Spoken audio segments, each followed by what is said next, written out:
Assalamualaikum warahmatullahi wabarakatuh. Alhamdulillah kita bisa hadir kembali di pembelajaran biologi bersama Bapak Dedi Effendi di hari Selasa tanggal 27 Oktober tahun 2020. Kali ini kita akan melanjutkan bahasan kita yang kemarin setelah melanjutkan dengan Monera. Nah, hari ini kita akan belajar Protista ya. Nah, seperti apakah protista yang kita maksud, apa manfaatnya dan peranannya bagi kehidupan, kita akan pelajari hari ini.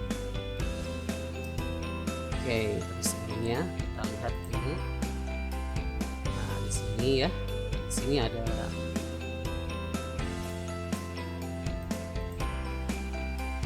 ini ya. Karena kita ada di laut, mari kita berenang-renang saja di laut.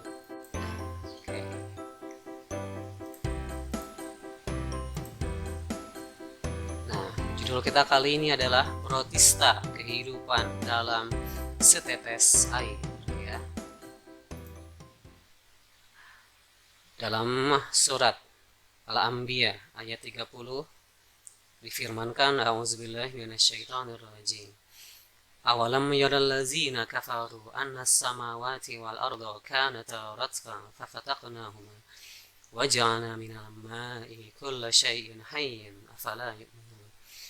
Dan apakah orang-orang kafir tidak mengetahui bahwasanya langit dan bumi itu keduanya adalah sesuatu yang padu. Kemudian kami pisahkan antara keduanya dan kami jadikan segala sesuatu yang hidup. Maka merapakah mereka tiada juga beriman.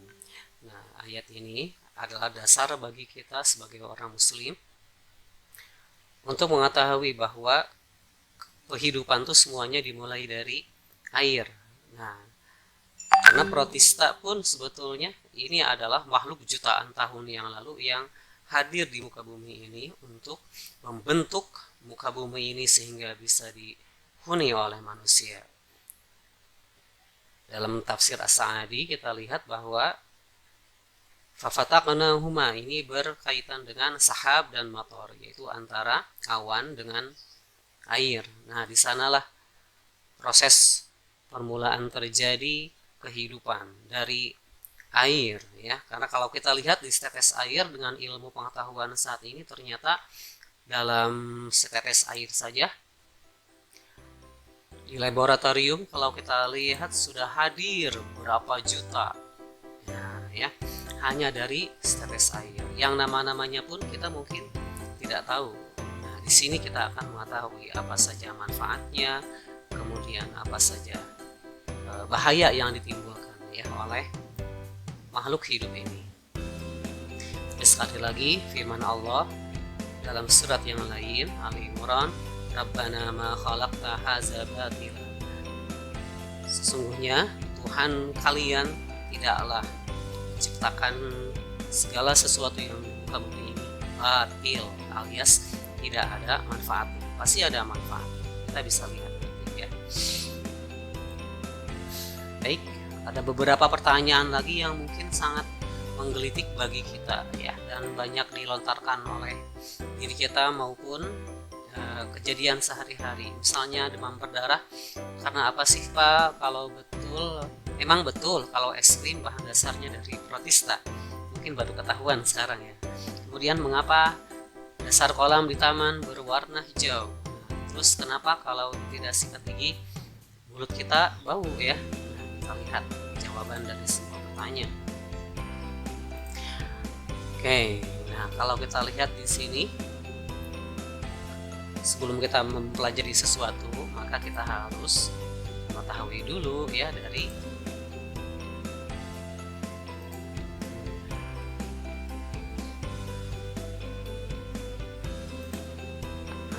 teori yang kita baca. Misalnya, protista adalah makhluk yang bersel satu seluler, tapi ada juga yang multi ya. Protista juga ada yang menyerupai hewan dan tumbuhan. Nah, apa saja ya jenisnya? Nah, kita akan lihat sebentar lagi apa saja jenisnya. Apa tuh yang hijau? Nah, ini protista ya. Nah, ini adalah amuba. Nah, bentuk sederhana yang kita buat kartun. Oke, kita lihat sekarang kalau melihat di lab dengan penelitian yang ilmiah, protista itu ternyata terdiri dari 3 kelompok. Nah, ada yang menyerupai tumbuhan atau ganggang algae, ada yang menyerupai hewan dan jamur. Yang menyerupai tumbuhan ini ada 6 kelas ya yang diketahui, tapi masih bertambah lagi dengan ilmu pengetahuan saat ini. Ada Rhodophyta merah, Rhizophyta, Phaeophyta, Pyrophyta, dan Glyonophyta dan Chlorophyta. Kemudian untuk yang hewan ada Rhizopoda atau Sarcodina, Sporozoa, Ciliata, Flagellata. Untuk yang jamur hanya terdiri dari 2 ya. Ada Oomycota, Myxomycota, dan Acrocyon-mycota. Untuk lebih membuat kita lebih mengenal dan gampang mengingat, nah di sini ada mnemoniknya. Nah, untuk menghafalkan protista itu mnemoniknya. Robi keram perut, makan pir, nge-egg di kloset ya. Nge-egg itu ya BAB lah ya, jadi supaya pas dengan Euglenovita jadi kita buat egg saja. Nah, Robi, Rhodophyta, kram, Rhizophyta, per, nah Pyrophyta, makan pir, Pyrophyta, nge-egg, Glyonophyta, Chlorophyta, ya. Kemudian untuk protozoa kita bisa hafalkan dengan mnemonik Risa, sponsori, sisil buat Flamanda. Risanya Rhizopoda atau Sarcodina, kemudian sponsor Sporozoa, sisil Ciliata, kemudian nah buat Flamanga, Flagellata atau Mastigopora ya. Kemudian untuk protista menyerupai jamur, nah di sini ada 3 kelasnya, Om, Miko, Bijak. Cara menghafalkannya, Omnya Oomycota, Mikonya Myxomycota, jaknya Acrocyon-mycota. Oke, kita lanjutkan dengan slide berikutnya. Nah, ini adalah filum Euglenovita, mempunyai ciri-ciri berwarna hijau, mengandung klorofil, berbentuk oval, ada sel dan flagelnya ya di tengahnya. Kalau kita lihat dengan mikroskopis, secara mikroskopis, nah kita lihat di sini, nah ini adalah Euglenovita ya. Nah ini kita lihat flagelnya menjulur ya dari mulutnya untuk memasukkan makanan. Nah kemudian ada bintik mata juga ya untuk melihat di daerah yang gelap. Hidupnya berkoloni ya ini, tapi dia tidak multiseluler, hanya uniseluler saja. Lihat selanjutnya. Nah, Euglenovita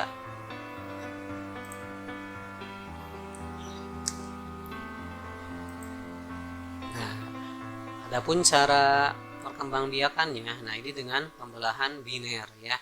Nah, ini pembelahan biner itu artinya 2 ya, menjadi 2 bagian.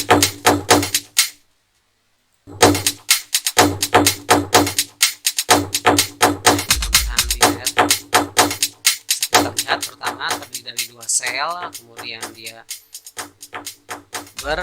membelah. Pembelahan biner ini jadi terjadi secara sederhana, tidak seperti pembelahan mitosis, meiosis. Jadi hanya pembelahan inti atau karyoteka ya, dan pembelahan sitoplasma ya, atau sitokinensis. Nah, ini kita lihat di sini sudah pembelahan sitokinensis ya. Tadi kalau masih sedikit pembelahannya berarti itu karyoteka ya, pembelahan inti selnya. Oke, sangat menarik ya. Nah, sampai dia menghasilkan induk dan anaknya yang baru ya.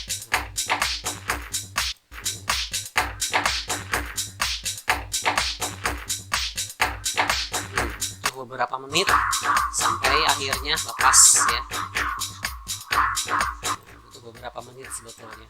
Nah, oke.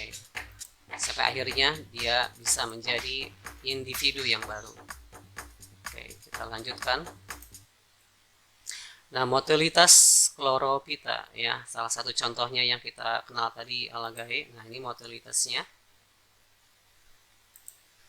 Nah, ini sedang bergerak ya.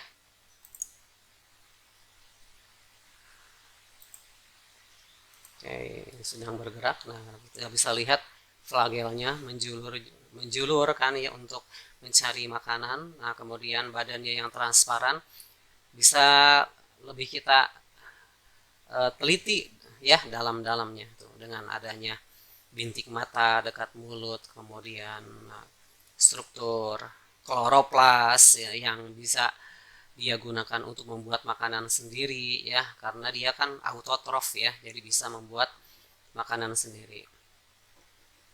Nah, ini struktur sederhana dari Euglenophyta. Oke, selanjutnya kita lihat di sini. Nah, filum Chlorophyta. Nah, yang tadi kan Eugleno ya, Euglenophyta. Nah, kalau sekarang Chlorophyta. Salah satu contohnya adalah Chlorococcum. Nah, ciri-cirinya tubuhnya mengandung klorofil berwarna hijau, sel mengandung kloroplas yang berisi klorofil A, B, karotin dan xanthofil, kemudian hidup melayang-layang di air tawar dan di air laut, merupakan makhluk hidup bersel satu yang berbentuk benang, lembaran dan berkoloni. Nah, kemudian telah memiliki dinding sel dan cadangan makanan yang disimpan dalam satu rongga yang berbentuk bulat. Apa namanya? Nah, itu namanya adalah pirenoid. Contoh-contoh yang sudah dikenal. Nah, pertama Chlorococcum ya, uniseluler, tidak bergerak, mikroskopis, klorofilnya berbentuk mangkuk plankton air tawar. Chlamydomonas sama uniseluler, mikroskopis, kemudian alat geraknya dua flagel, bintik mata, pirenoid. Kemudian Spirogyra sedikit berbeda ya dengan yang lain karena dia berbentuk spiral, tapi termasuk pada Chlorophyta. Selanjutnya cara. Nah, ini berbentuk lembaran seperti tumbuhan tinggi ya, karena sudah termasuk ganggang. Nah, air tawar mempunyai ruas-ruas yang mengandung nukula dan globula. Globula dan nukula ini adalah alat perkembang biakan ya, alat perkembang biakan dari alga itu sendiri. Kemudian yang terakhir adalah hidrodiktion. Nah, hidrodiktion berbentuk koloni tak bergerak. Habitatnya di air tawar, reproduksinya aseksual dengan spora dan fragmentasi. Baik, kita lihat bagaimana model 3 dimensi dari masing-masing kelas ini ya. Pertama kita lihat Chlorococcum. Nah, kalau kita lihat di sini Chlorococcum. Nah, dia uniseluler, kemudian dia immotil, tidak bergerak ya. Kemudian mikroskopis, hanya bisa dilihat di mikroskop. Kloroplasnya berbentuk mangkuk. Nah, itu yang hijau-hijau kelihatan seperti di layar ya. Kemudian plankton air tawar. Nah, reproduksi aseksualnya dengan zoospora. Nah, mempunyai dua flagel. Kemudian reproduksi seksualnya ini pembelahan biner seperti Euglenophyta yang tadi. Kemudian untuk kelas selanjutnya kita lihat Chlamydomonas tidak ada. Nah, kita lihat yang ada Spirogyra. Nah, ini Spirogyra ini seperti spiral ya. Nah, ini hanya bagian kecilnya saja yang diambil. Jadi Spirogyra ini sesuai dengan namanya, jadi bentuknya spiral. Kalau misalnya dilihat dari makroskopis ya, jadi dia sebetulnya berbentuk lembaran. Tapi kalau secara mikroskopis ternyata sel-selnya yang kecil ini mengandung banyak sekali kloroplas yang berbentuk pita.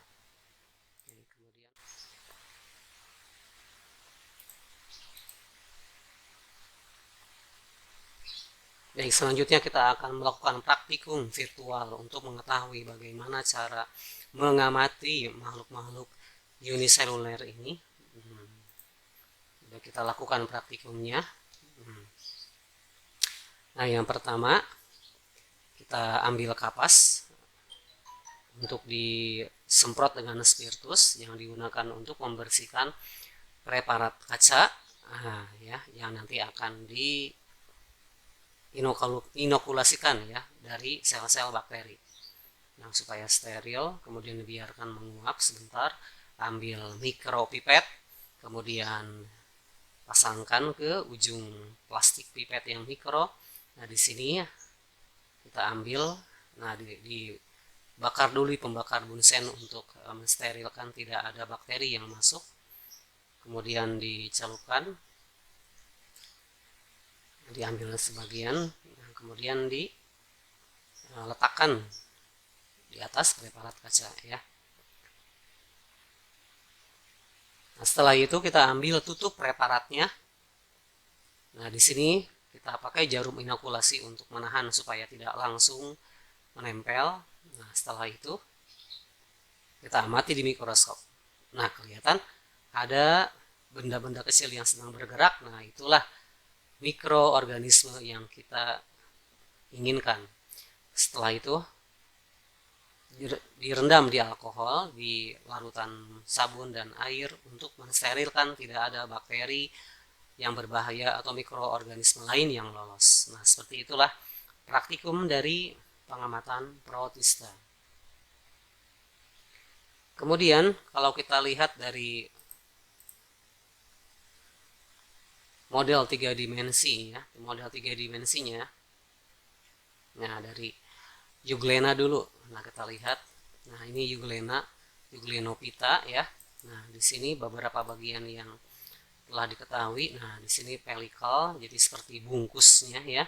Kemudian flagellum. Nah, ini flagel atau alat gerak dari Euglena itu sendiri. Nah, kemudian short flagellum. Nah, ini yang terdapat di sekitar flagel yang kecilnya. Nah, kemudian ini reservoir, ini sumber airnya ya di sini. Karena di sini kan dekat dengan bintik buta ya. Ada vakuola kontraktil, kemudian ada vakuola makanan juga yang berfungsi untuk sistem ekskresi dari Euglena itu sendiri. Nah, ini pigmented spot ya, bintik buta atau dinamakan dengan stigma. Kemudian para flagellar. Nah, di sini untuk menancapkan langsung ke tubuh flagelnya itu sendiri. Kloroplas yang tersebar banyak ya di tubuh Euglena ini, sebagaimana kita ketahui di tumbuhan tinggi untuk fotosintesis, maka di Euglena pun fungsinya sama ya untuk fotosintesis. Nah, granula ini untuk menghasilkan protein. Nah, ini yang tadi disebutkan vakuola kontraktil ya, untuk memasukkan makanan ke dalam mulut dari Euglena itu sendiri. Nah, ini nukleus ya, inti sel dari Euglena itu sendiri. Setelah itu nukleolus. Nah, ini anak inti yang ada di dalam. Nah, yang ada di dalamnya nih ya. Oke. Nah, ini adalah model 3 dimensi dari Euglena.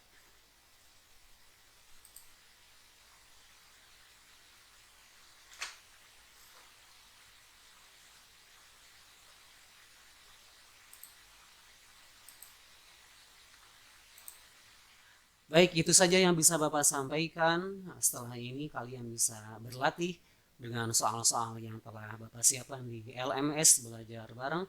Adapun kritik saran untuk pembelajaran ini silakan bisa kita diskusikan di grup atau di LMS ya. Terima kasih atas perhatiannya. Mohon maaf atas segala kekurangan. Mudah-mudahan hari ini kita beroleh ilmu yang bermanfaat. Stay healthy, stay safety, and stay happy. Khairul kalam. Wassalamualaikum warahmatullahi wabarakatuh.